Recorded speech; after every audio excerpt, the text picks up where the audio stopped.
শিউলি আক্তার। আমি এই প্রতিষ্ঠানে দশম শ্রেণীর একজন ছাত্রী। আমি একটি কবিতা আবৃত্তি করব। কবিতার নাম কবর। লিখেছেন পল্লী কবি জসিমউদ্দিন।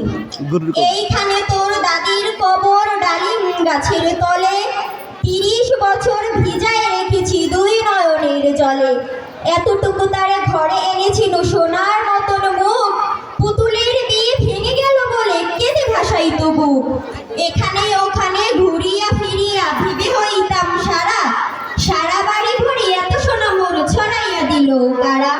সোনালি উষার সোনা মুখ তার আমারও নয়ন ভরি, লাঙল লয়ে খেতে ছুটিতাম গায়ের পথ ধরি।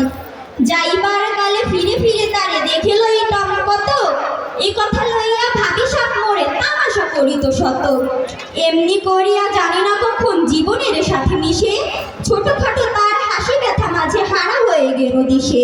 বাপের বাড়িতে যাইবার কালে কহিত ধরিয়া পা, আমারই দেখিতে যাইও কিন্তু উজান তলির গা। শাপলার হাটে তরমুজ বেচে ছপাশা করি দেরি, পুতির মালার এক ছড় নিতে কখনো হতো না দেরি। ১.৫ পয়সার তামাক এবং মাজন লইয়া গাটে, সন্ধ্যা বেলায় ছুটে যাইতাম শ্বশুর বাড়ির বাটে। হেসো না শোনো দাদু, সেই তামাক মাজন পেয়ে দাদি যে তোমার কত